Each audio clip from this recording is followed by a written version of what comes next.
അസ്സലാമു അലൈക്കും. ഇന്നുണ്ടല്ലോ നമ്മൾ ഉംറക്ക് പോയിട്ടുള്ള ഒരു കഥയാണ് കേട്ടോ പറയാൻ പോകുന്നത്. നമ്മൾ വളരെയധികം ആഗ്രഹിച്ചു പോകുന്നത് അത് വല്ലാത്ത കുളിരേകുന്നൊരു കാര്യമാണ് കേട്ടോ. ഞാൻ ഇന്നും നിലയായിട്ടുള്ളതല്ല, കുറേ മുന്നേ ചെറുപ്പം മുതലേ എനിക്ക് ഭയങ്കര ആഗ്രഹം കേട്ടോ മക്കത്തേക്ക് പോകണം എന്നുള്ളത്, മദീനത്തേക്ക് പോകണം എന്നുള്ളതും ഭയങ്കര ആഗ്രഹം. സത്യം പറഞ്ഞിട്ടുണ്ടല്ലോ, നമ്മൾ ഉമ്രക്ക് പോയി വന്നു കഴിഞ്ഞാലാണ് നമുക്ക് ടെൻഷൻ വരിക. എനിക്ക് അങ്ങനെയാണ്. ഇപ്പോൾ ഓരോ ഉമ്രൻ്റെ വീഡിയോ ഒക്കെ കണ്ടു കഴിഞ്ഞാൽ ഭയങ്കര സങ്കടം വരും. അവിടെ പോവാൻ ഇനിയും തോന്നും. മറ്റേ നമ്മൾ കണ്ടിട്ടില്ലല്ലോ, അതുകൊണ്ട് പിന്നെ അത്രക്ക് പ്രശ്നം ഉണ്ടാവില്ല. കണ്ടു കഴിഞ്ഞ് നമ്മൾ പിന്നെ ആ വീഡിയോ കാണുമ്പോൾ ഭയങ്കര സങ്കടക്കാരം കേട്ടോ. പോകണം എന്നുള്ള ചിന്ത മാത്രമേ ഉണ്ടാവുള്ളൂ. എന്നാലും അൽഹംദുലില്ലാഹ് ഒരു വട്ടമെങ്കിലും നമുക്ക് കാണാൻ സാധിച്ചില്ല അല്ലേ. എത്ര ആഗ്രഹിച്ച് കാണാൻ കഴിയാത്ത എത്ര ആളുകളുണ്ട്.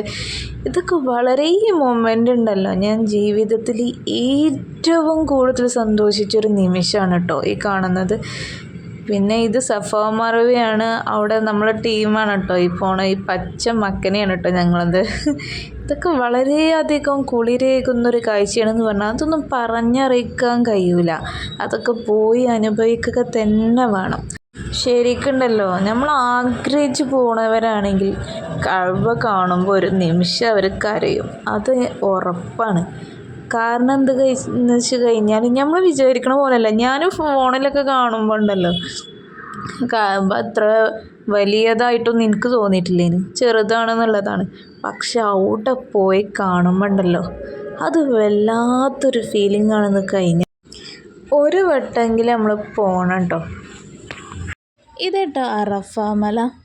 അറഫ മലക്ക് സലാം ചൊല്ലി പരിവരും പൂങ്കാറ്റി ഇബ്രാഹിം നബി അലൈഹിസ്സലാമിൻ വിളിയാളം നീ കേൾപ്പിക്ക്, വിളിയാളം നീ കേൾപ്പിക്ക്.